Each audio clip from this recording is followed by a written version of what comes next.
उत्तराखंड के छोटे से गांव धुनिया में रामलाल नाम का एक चाचा रहता था। वह बहुत मेहनतीज फार्मर था, लेकिन उसके मन में हमेशा लालच की आग जलती रहती थी। रामलाल के पास थोड़ी सी जमीन थी और उसी पर वह अपने परिवार के लिए फसल उगाता था। एक साल गांव में मौसम बहुत अच्छा था। बारिश समय पर हुई, धूप ठीक थी और खेतों में हरियाली चारों तरफ फैल गई। रामलाल ने सोचा, इस साल मैं बहुत धान उगाऊंगा और इस बार मैं सबसे ज्यादा धनवान बन जाऊंगा, केवल मेहनत से ही नहीं बल्कि थोड़ा चालाकी करके भी। रामलाल के पास एक छोटी सी नदी बहती थी। वह नदी हर साल खेतों में पानी पहुंचाती थी, लेकिन रामलाल ने सोचा, अगर मैं सारी पानी सिर्फ अपने खेत में ले जाऊं तो मेरी फसल सबसे बड़ी होगी और गांव के बाकी लोग कुछ नहीं पाएंगे। एक रात उसने नदी के रास्ते में एक छोटा बांध बनाना शुरू किया। वह चुपचाप कंकड़ और मिट्टी से बांध तैयार करने लगा। अगले दिन नदी का पानी केवल उसके खेत में ही आया, बाकी खेत सूखने लगे। रामलाल अपने आप में बहुत खुश था। उसने सोचा, अब मैं सबसे अमीर हो जाऊंगा। उसकी फसल बहुत बड़ी हुई और लोग उसकी प्रशंसा करने लगे।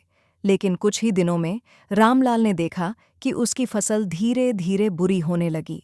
पानी बंद करने के कारण मिट्टी में नमी नहीं थी और पौधे सूखने लगे। उसकी फसल जड़ से कमजोर हो गई। तभी गांव का बुजुर्ग चाचा हरिदत्त उसके पास आए और बोले, रामलाल, लालच में अंधा हो गया है। नदी का पानी बांधने से तुमने केवल अपने ही नुकसान का बीज बो दिया है। गांव में हर किसी की मदद करना जरूरी है। अगर सबका खेत सही रहेगा तभी गांव खुशहाल रहेगा और तुम्हारी फसल भी फलदायक होगी। रामलाल ने पहले तो उनकी बात नहीं मानी, लेकिन जब उसने अपने खेत को देखा तो हृदय भारी हो गया।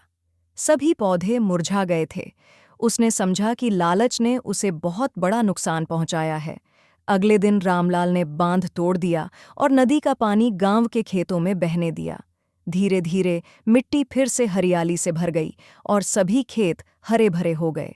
रामलाल ने महसूस किया कि केवल मेहनत और दूसरों की भलाई की चिंता करके ही वास्तविक समृद्धि आती है।